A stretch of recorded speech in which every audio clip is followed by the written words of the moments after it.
इसको पेलना है, इसको पीटना है। पीटा है, आप उसको पेल रही थी, उसके दो दोस्त। टुच्चई टुच्चई करत करत टुच्चा होवे संसार, टुच्चई कहाँ उसकी छूट पावेगी जिसका टुच्चा होवे खानदान, जिसका टुच्चा होवे खानदान। गजब की टुच्चई है साथियों, गजब का टुच्चापन है। गली मोहल्ला क्रिकेट क्लब चल रहा है या फिर मोहल्ले में घूमते हुए टपोरी हैं, जिस तरह की भाषा का वो प्रयोग करते हैं। आदाब साथियों, मैं आमिर खान आजाद, आप देख रहे हैं दो बोल न्यूज। स्मृति ईरानी बाल विकास मंत्रालय की मंत्री किस तरह की टुच्चई भाषा का इस्तेमाल कर रही हैं, कितनी निम्न स्तर की भाषा का इस्तेमाल कर रही हैं, ये अलका लांबा ने भी ट्वीट करते हुए वीडियो ट्वीट किया है। और उस बात को आप समझिए कि कितना निम्न स्तर तक गिर सकती हैं। आखिर किस तरह की भाषा का इस्तेमाल कर रही हैं कि किसको ये किया, किसको वो किया, वो शब्द हमें लेने में भी आपत्ति हो रही है कि किस तरह से वो खुले आम वो टुच्चापन कर रही है। वो उन मोहल्लों में की तरह जैसे टपोरी घूमते हैं ना, और हिंदुस्तान भाई जो हैं, हिंदुस्तानी भाऊ, उस तरह से जिस तरह से वो बोलते हैं अपनी वीडियोस में, उस तरह की बातों का प्रयोग कर रही हैं और कितना निम्न स्तर तक गिर रही हैं। आप इस बात को समझिए साथियों, ये वीडियो देखिए, फिर इस पर हम बात करते हैं। गवर्नमेंट हाउसिंग में आर के पुरम नाम की जगह है दिल्ली में, वहां पे रहते थे। और वहां पे अगर किसी ने किसी को बोल दिया कुछ, तो लड़कियां सबसे पहले मेरे पास आती थी कि इसको पेलना है, इसको पीटना है। पीटा है आपने कभी? पीटा है, एक बार तो ऐसे पीटा है, मतलब जो आर के पुरम में रहते हैं, हाँ, उनको उसकी ज्योग्राफी समझ में आएगी। मतलब माँ बालकनी में लॉक करके नीचे छज्जे के नीचे आके लड़कियों को पीटा है। यहाँ पे माँ क्या आज भी गली में किसी लड़की को छेड़ा वेड़ा था, हाँ, उसको पेल रही थी, उसके दो दोस्त देख रहे थे। मेरी माँ को नहीं पता था कि मैं मारपीट करती हूँ।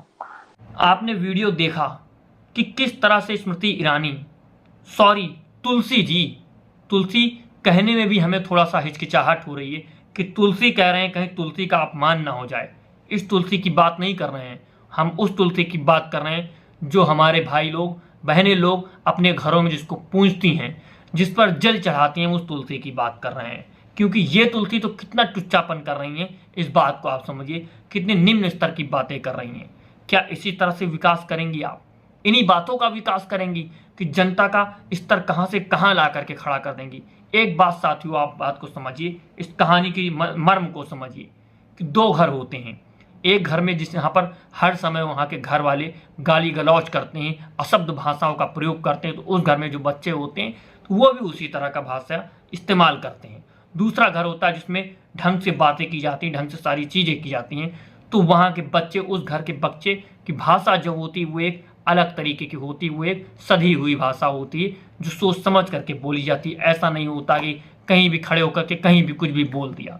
इस बात को आप समझिए। लेकिन वो जो दूसरा घर है, उस बच्चा जब वो गलत भाषा का प्रयोग करेगा तो किसी को कोई फर्क नहीं पड़ेगा। क्यों? क्योंकि वो उसके आदी हो चुके हैं। लेकिन जो दूसरे घर का बच्चा है, जो सभ्य तरीके से बात करता है, वो उन तरीकों की भाषाओं को सुनेगा तो उसको तकलीफ होगी, उसे दुख पहुंचेगा कि कितनी निम्न स्तर की बातें की जा रही हैं।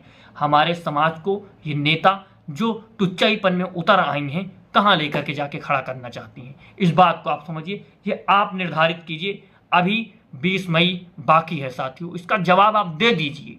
आप अपने एरिया में, अपने राजनीति में किस तरह के लोगों को बैठाना चाहती हैं, किस तरह के लोगों को देखना चाहते हैं, किस तरह के अपने परिवार को, अपने समाज को बनाना चाहते हैं? क्या आप चाहते हैं कि आपका समाज, आपके घर की बेटियां, आपके घर के बच्चे, आपके घर की बहुएं, आपके घर की माताएं, आपके घर के लोग इस तरह के अपने सरेआम घर में खुले होकर टुच्चाई भाषा का इस्तेमाल करें और कहें कि देखिए जिसको आपने चुना है वो भी तो ऐसे टुच्चाई भाषा का इस्तेमाल करती हैं? जब आपके नेता ही ऐसे होंगे, जब आपके लोग ही ऐसे होंगे जिनको आप बैठाए हैं सत्ता पर, जब वो वैसे होंगे तो फिर आपके बच्चे भी तो उसी तरह का कार्य करेंगे। तो ये आपका फैसला है कि आपको किस तरह से चीज़ों को समझना है और कहाँ पर चीज़ों को व्यवस्थित करना है और किसका कहाँ पर किस तरीके से जवाब देना है, ये आप जानते हैं। क्योंकि आप जनता हैं, आप जनार्दन हैं, आप ही सब कुछ निर्धारित करते हैं। साथियों, इस तरह की वीडियो देखने के लिए आप दो बोल को सब्सक्राइब भी करें, ज़्यादा से ज़्यादा लोगों को शेयर भी करें, क्योंकि आप जिस तरह से हमारा समर्थन करते हैं, हम बेबाकी से अपनी आवाज़ को खड़ा कर सकते हैं, बोल सकते हैं इस गोदी मीडिया के दौर में भी। जय हिंद, जय भारत।